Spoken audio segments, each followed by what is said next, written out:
Itu tahun 2016 saya dulu sempat diintervensi saat melakukan pengambilan contoh, bahkan mau dibunuh. Astagfirullah. Ini yang mencekam nyawa ya, takut-takut.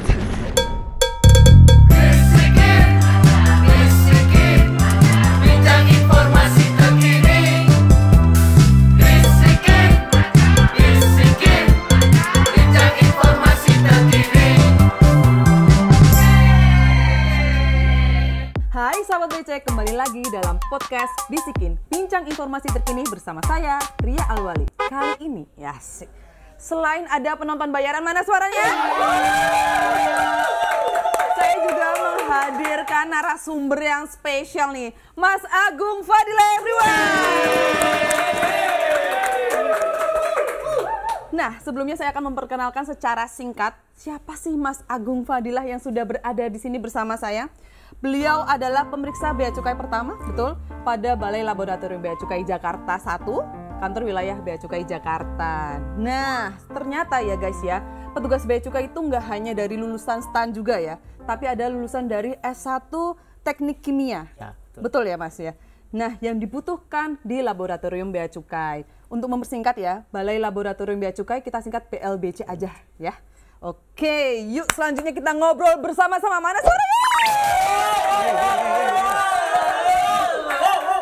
Rame ya, agak shock ya. Mungkin kalau di Balai Laboratorium Bea Cukai panjang banget kayak BLBC kayak mungkin serius-serius, di sini agak sedikit urakan ya, nggak apa ya Mas ya. Nah, boleh dijelasin nggak sih secara singkat sebenarnya tuh BLBC itu apa sih Mas? Oke, jadi BLBC itu ya sebelumnya saya sebelum masuk ke bea cukai itu memang agak sedikit kaget ya. Kok bea cukai itu punya lab gitu? Saya saja yang orang teknik itu atau orang kimia itu kaget, kok bea cukai punya lab, itu untuk apa, periksa apa. Nah ternyata saat sudah masuk di bea cukai itu punya laboratorium, satu laboratorium atau unit UPT ya, dia bertugas dan memiliki fungsi sebagai organisasi yang memeriksa ataupun pengujian dan identifikasi barang secara laboratoris dan pengembangan laboratorium khususnya di bidang kepabeanan. Nah, itulah di Laboratorium Bea dan Cukai. Oh gitu. Nah, apa saja sih lab yang dimiliki Bea Cukai itu, Mas? Sejauh ini memang di lab Bea Cukai itu tidak ada dikhususkan ya, Mbak. Jadi kalau di lab lain mungkin ya khusus ini lab untuk pengujian plastik, ini khusus untuk lab pengujian DNA. Nah, tapi di Laboratorium Bea dan Cukai itu kita dituntut untuk bisa menguji semua barang, terutama barang yang diekspor, impor ataupun barang kena cukai, bahkan sampai ke barang-barang yang dicurigai sebagai narkotika. Jadi kita sangat general, jadi peralatannya pun lebih banyak dibandingkan dengan laboratorium pada umumnya. Nah, Bea Cukai kan punya lab sendiri. Apa bedanya dengan laboratorium dengan pemerintah yang lain? Seperti yang tadi saya jelaskan, yang pertama dari segi sampel yang masuk itu sangat umum. Jadi dari sampel hilir dari hulu sampai hilir itu masuk ke lab kita. Kemudian tujuan dari pengujian dan identifikasi di laboratorium kita itu nantinya dari hasil uji itu harus dapat mempresentasikan bahwa barang tersebut masuk ke pos mana, ke pos tarif mana, atau untuk proses klasifikasi sesuai BTKI, seperti itu Mbak. Oke, mungkin banyak yang nggak tahu ya Mas, kalau ternyata Bea Cukai itu punya lab. Nah, peran dalam mendukung visi misi Bea Cukai ini apa sih Mas? Nah, seperti yang kita ketahui kan ada 4 pilar ya, 4 fungsi utama di JBC ya. Ada revenue collector, terus rate facilitator, terus industrial assistant, terus satu lagi community protector ya. Nah, dari keempat fungsi itu lab Bea Cukai itu sangat berperan penting ya, karena memang objek dari pemeriksaan di Bea Cukai itu adalah barang. Nah, sedangkan proses pemeriksaan di lapangan itu kan hanya secara fisik saja, tidak sampai mendetail. Nah, kemudian dari pemeriksa barang itu diajukanlah pengujian di lab untuk mengetahui komposisi ataupun identitas dari si barang tersebut, seperti itu. Oke, nah kayaknya terlalu tegang ya guys ya. Oke, nggak gitu. Kita game dulu lah untuk peregangan. Gamenya this or that. Jadi Mas Agung bisa melihat ke Mastercam. Asik. Jawab secara cepat ya. Periksa ke lapangan atau di lab? Di lab. Periksa mineral hasil tambang atau makanan atau minuman. Hasil tambang. Makan dulu baru kerja atau kerja dulu baru makan. Kerja dulu baru makan. Oke.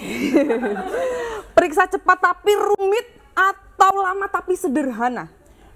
Lama tapi sederhana. Oke.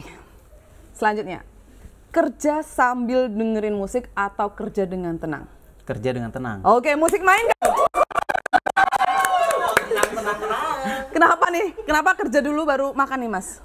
Biar tenang, karena kan kalau makan itu saya perlu waktu yang benar-benar tenang gitu. Jadi nggak mau diganggu nih kalau pas makan. Paling makan saya tuh nggak lama. Makan paling 5-10 menit juga selesai. Sama gitu, apa ya? kan. 5 menit? Oh ya gitu, nggak gitu. Jadi mendingan kerja dulu gitu. Mas, tapi Mas Agung kalau saya nggak makan nih tremor kayaknya Mas saya. Jadi kalau misalnya megang mic ya kayak gini. Kalau saya makan dulu sih Mas gitu ya. Kalau nggak asam lambung ya. Jadi personal ya. Oke. Back to topic. Nah, kalau misalnya kita nih sebagai masyarakat mau tahu proses alur pemeriksaan barang ke lab Bea Cukai ini gimana sih, Mas? Seperti pada umumnya ya untuk laboratorium itu, tapi sebelumnya untuk saat ini laboratorium Bea dan Cukai hanya menerima sampel dari internal Bea dan Cukai. Jadi dari kantor pusat, unit vertikal atau dari pejabat-pejabat yang membutuhkan pengujian yang berhubungan dengan kepabeanan dan cukai ataupun barang larangan dan pembatasan. Nah, untuk alurnya jadi nanti pemohon itu membawa barang contoh sampel itu sesuai dengan kriteria yang ada di Perdirjen 24 tahun 2024 ya, misalnya untuk jumlahnya berapa banyak, ukurannya berapa banyak, kemudian dilengkapi dengan dokumen aju dengan surat aju permohonan ke laboratorium. Oke, ada nggak sih barang-barang atau objek-objek tertentu nih yang bisa diteliti atau diuji?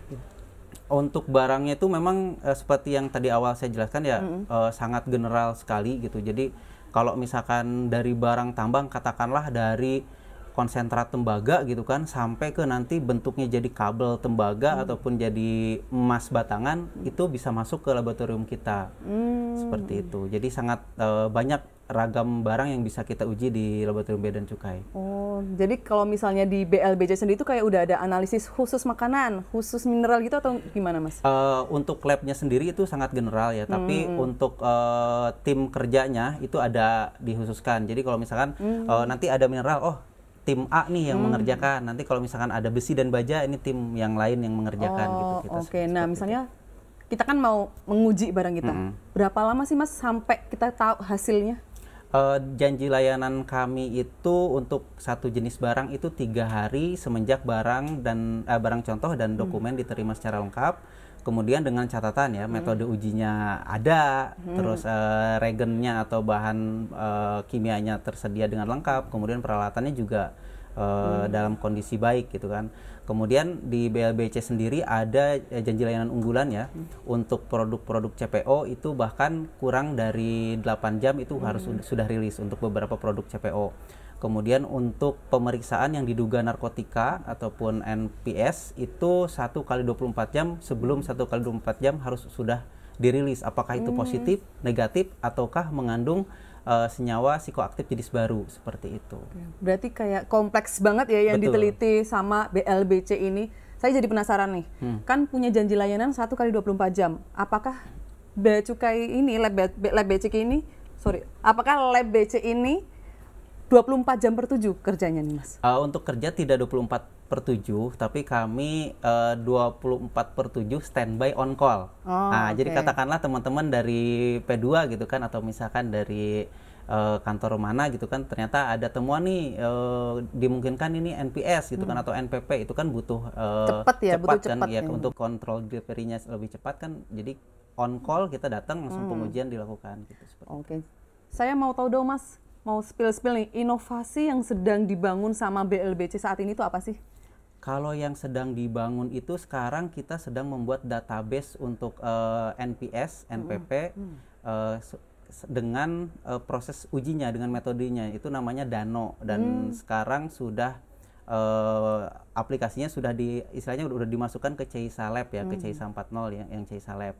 Nah itu sedang kita lakukan juga, jadi setiap jenis NPS atau NPP yang kita peroleh nanti sidik jarinya kita masukkan ke aplikasi tersebut, dan itu nanti bisa dibuka oleh internal BC saja. Kemudian dengan interdiksi narkotika dengan DIN juga itu sedang membuat nama aplikasinya N2PS, itu sama isinya terkait database narkotika ataupun NPS. Nah, tapi itu nanti bisa diakses oleh custom dari ASEAN. Se-ASEAN itu bisa nanti bisa akses. Jadi inovasinya nggak cuma di Indonesia aja, tapi juga custom ASEAN gitu ya, luar biasa. Tepuk tangan dong. Oke, kalau misalnya kita lihat ya kan tadi kan kita meneliti mineral, makanan minuman, kemudian narkotika, ada nggak sih kerjasama Bea Cukai ini, Lab Bea Cukai ini dengan BPOM kah atau dengan instansi pemerintah yang lain? Tentunya ada dan harus ada, karena kan untuk SDM kita itu sangat memiliki keterbatasan ya, terkait dari ilmunya ataupun soft skill atau hard skillnya ya, karena seperti saya nih lulusan analisis kimia D3 IPB, kemudian melanjutkan di teknik kimia.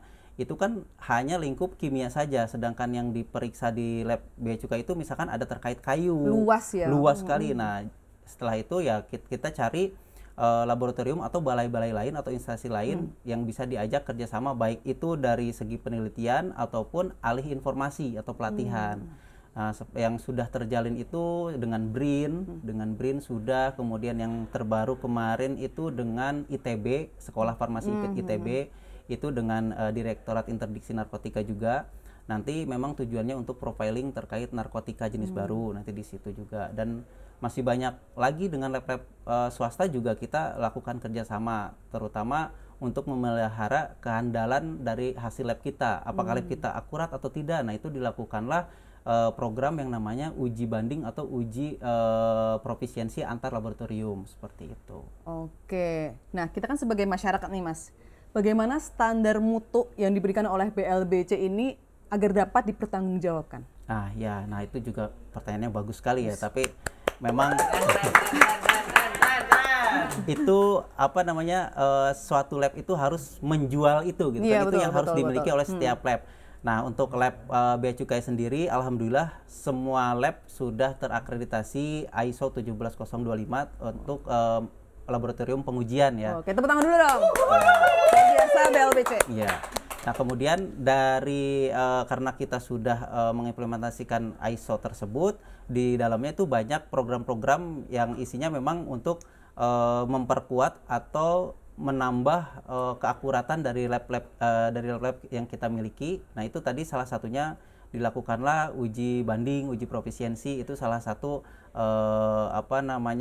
upaya kita untuk memperkuat hasil uji kita sehingga meminimalisir dispute nanti di kemudian hari, seperti itu. Nah, kalau misalnya kinerja BLBC kan sebegitu ribetnya ya, kita meneliti dari barang mineral tadi, makanan tadi, narkotika tadi, apa sih tantangannya sebagai analisis gitu atau menguji barang-barang tersebut?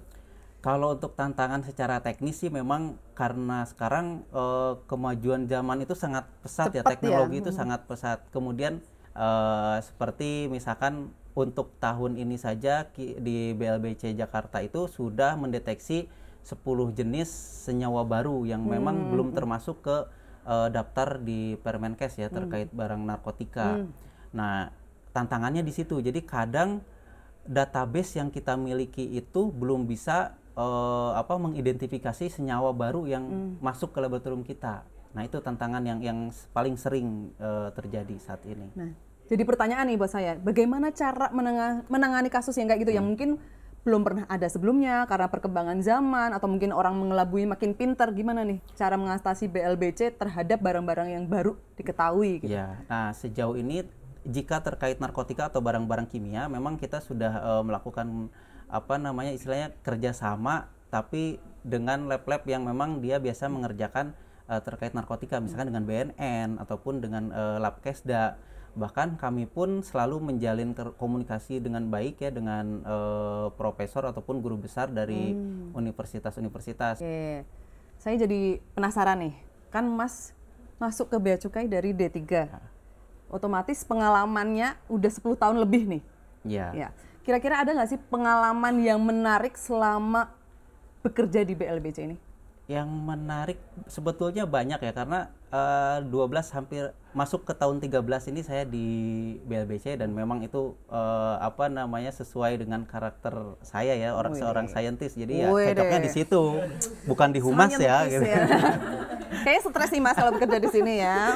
Nah, seperti itu. Jadi untuk tantangannya saat itu ada yang menarik ya, karena sebelum kerja di Bea Cukai saya bekerja di lab swasta gitu.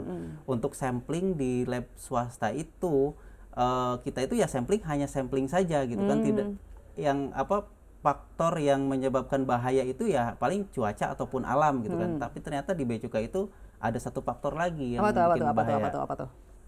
Intervensi dari pemilik barang ataupun dari orang lain. Itu tahun 2016 saya dulu sempat diintervensi saat melakukan pengambilan contoh, bahkan mau dibunuh. Astagfirullah. Ini yang mencekam nyawa ya, takut-takut. Saya kira di Bea Cukai itu udah tenang-tenang aja gitu kan, pakai seragam siapa sih yang berani gitu kan. Ternyata untuk orang-orang yang tanda kutip yang ya punya niat nggak baik, mau dia berseragam mau tidak berseragam ya itu bukan sebuah ancaman gitu kan. Jadi dia ya berani saja begitu. Oh, saya kira silat Mas. Wah, enggak gitu. Enggak gitu ya. Karena enggak gitu.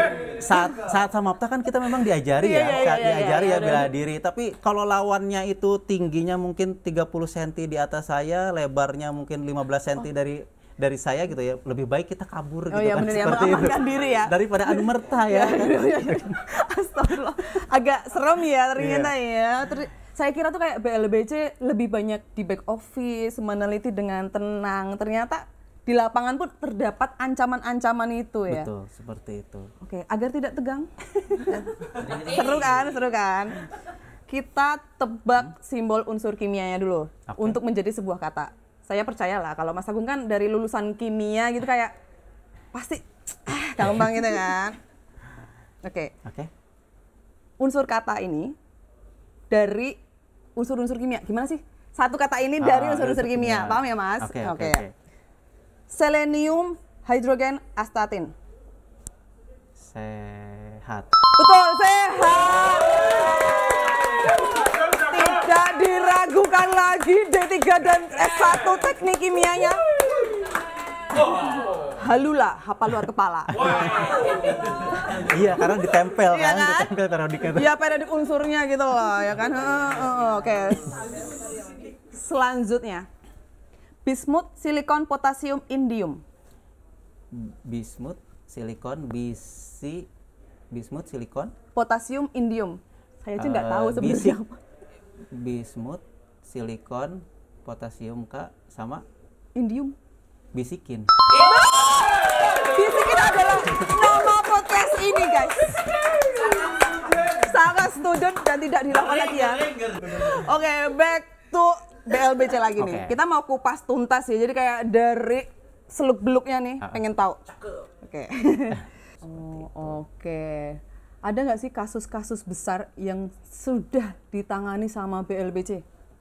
Sejauh ini mungkin untuk kasus-kasus mineral banyak ya. Banyak. Misalkan dia ngakunya misalkan pasir A, dia sudah dapat LS, kemudian sudah sesuai dengan regulasi yang dikeluarkan oleh kementerian atau lembaga terkait, tapi saat kita melakukan proses pengujian ternyata grade-nya tidak sesuai gitu kan, akhirnya kan ditegah. Nah itu kan kalau misalkan sampai lolos itu menyebabkan kerugian negara yang begitu banyak.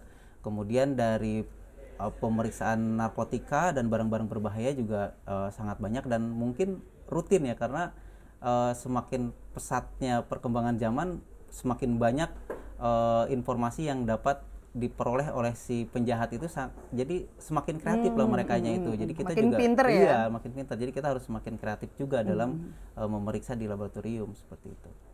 Oke. Karena pegawai BLBC harus semakin pintar. Kita mau tahu nih kepintaran Mas Agung ini ya. Wah, repot. Lagi ada kuis lagi ya. Bahaya ini. Bahaya ya. Ini namanya kuisnya Q-Cep. Apa tuh Mas? Apa Kuis cepat. Bisa. Nanya sendiri, jawab sendiri. Oke, jadi kali ini nanti akan ada gambar di sini, ting, gitu kan. Tebak itu gambar apa? Oke. Boleh lihat ke master kamera. 1, 2, 3, ting. Mikroskop. Oke, benar, tepuk tangan. selanjutnya, Mas. 1, 2, 3, ting. Erlen Meyer. Ore! Benar lagi. Selanjutnya 1, 2, 3, ting. Petridis. Jadi ini Mas Agung ini benar-benar pegawai ini ya, benar-benar kimia banget ya, bukan pegawai bea cukai gadungan. Jadi hati-hati, jangan sampai kena penipuan. Loh, tetap ya iklan. Oke, kita mau di penghujung podcast kita nih, sayang sekali ya, padahal seru banget nih obrolannya nih. Apa sih Mas harapan Mas Agung nih untuk BLBC tentunya untuk berkontribusi kepada bea cukai? Kalau harapan saya berkontribusi ke bea cukai ya, saya inginnya BLBC itu memang tidak menjadi hanya unit pelayanan teknis ya, tapi memang sudah masuk ke core bisnisnya bea cukai ya, karena untuk pemeriksaan barang tersebut ya yang menjadi objek bea cukai ya harus di laboratorium, tidak bisa di tempat lain. Kemudian BLBC sendiri sekarang sudah tergabung di Regional Custom Laboratory ya, sudah menjadi RCL. Harapan saya BLBC itu tidak tidak hanya unggul di bea cukai Indonesia saja, tapi bisa unggul juga di bea cukai internasional gitu kan. Jadi bisa jadi laboratorium rujukan secara regional custom seperti itu. Oke, terima kasih kepada Mas Agung atas kesempatannya hadir di dalam podcast Bisikin ini. Selamat bertugas, selamat berdedikasi untuk bea cukai yang semakin baik. Asik. Nah, untuk sahabat BC jangan lupa like, komen, dan subscribe channel ini untuk mendapatkan informasi terbaru. Dan apabila teman-teman mau bertanya, bisa menghubungi Bravo Bea Cukai di 1500 225. Bye!